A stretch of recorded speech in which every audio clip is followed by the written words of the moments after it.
तो पहला सिस्टम जिसको हम कहते हैं न्यूक्लियर ट्रायड।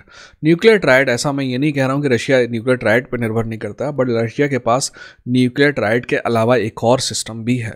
तो सबसे पहले बात कर लेते हैं न्यूक्लियर ट्रायड की।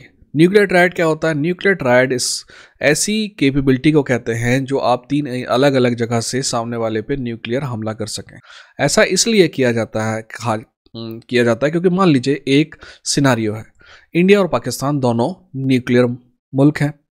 पाकिस्तान को लगता है, क्योंकि इंडिया ने तो फर्स्ट नो यूज़ वाली पॉलिसी है, तो इंडिया वाले में तो रहने दिया जाए।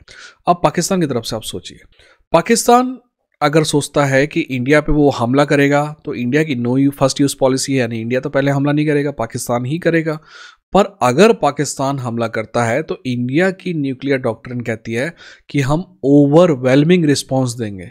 मतलब बहुत सिंपल सा है कि ऐसा रिस्पॉन्स देंगे कि एक न्यूक्लियर वॉरहेड की जगह हम 100-200 न्यूक्लियर वॉरहेड करेंगे, और कहो पाकिस्तान ने एक शहर ख़त्म किया हमारा, हम पूरा पाकिस्तान ख़त्म कर देंगे। ये हमारी डॉक्ट्रिन है, बट हम पहले इस्तेमाल नहीं करेंगे। अगर आप पाकिस्तान के स्ट्रेटेजिस्ट हों तो आप इसको किस तरीके से सोचेंगे और किस तरीके से इसका सॉल्यूशन निकालेंगे?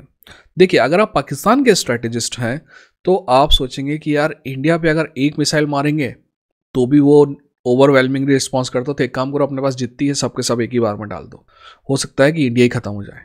ओके, अब ऐसे ही सिनारियो के लिए न्यूक्लियर ट्रायड होता है। मान लीजिए पाकिस्तान ने हमला किया और लगभग लैंड में इंडिया खत्म हो गया, राइट?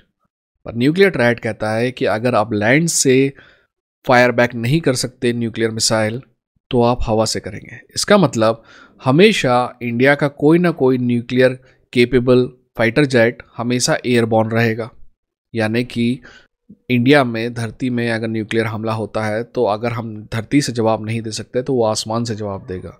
और मान लीजिए एक ऐसी स्थिति आ जाती है जब धरती से भी जवाब नहीं दे सकते, आसमान से भी जवाब नहीं दे सकते, तो पानी में जो हमारी पनडुब्बियाँ हैं ना, वो भी न्यूक्लियर केपेबल हैं, वो पाकिस्तान पे हमला करें। ठीक है, धरती, आकाश, पानी, ये होता है न्यूक्लियर ट्रायड। ठीक है, ऐसा ही न्यूक्लियर ट्रायड वाली कंट्रीज जो है, लगभग सारी जो कंट्री मैंने सुपर पावर में आपको गिनाई, उनके अलावा इंडिया के पास, इंग्लैंड के पास और फ्रांस के पास न्यूक्लियर ट्रायड है। यानी कि वो second strike capability, third strike capability रखते हैं। पाकिस्तान नहीं रखता है, पर जिस हिसाब से पाकिस्तान चल रहा है तो ऐसा माना जा सकता है कि भविष्य में वो इस चीज़ को भी हासिल कर लेगा। तो पहला सिस्टम हमने समझ लिया, न्यूक्लियर ट्रायड। ये जो डोनाल्ड ट्रंप न्यूक्लियर वाली बातें कर रहे हैं ना, तो पहला तो आपने चीज़ समझ ली कि ये है न्यूक्लियर ट्रायड। ऐसे डिफेंस करते हैं न्यूक्लियर वॉर के खिलाफ, ट्विटर पे डिफेंस नहीं करते हैं। बट एक बहुत ही इंपॉर्टेंट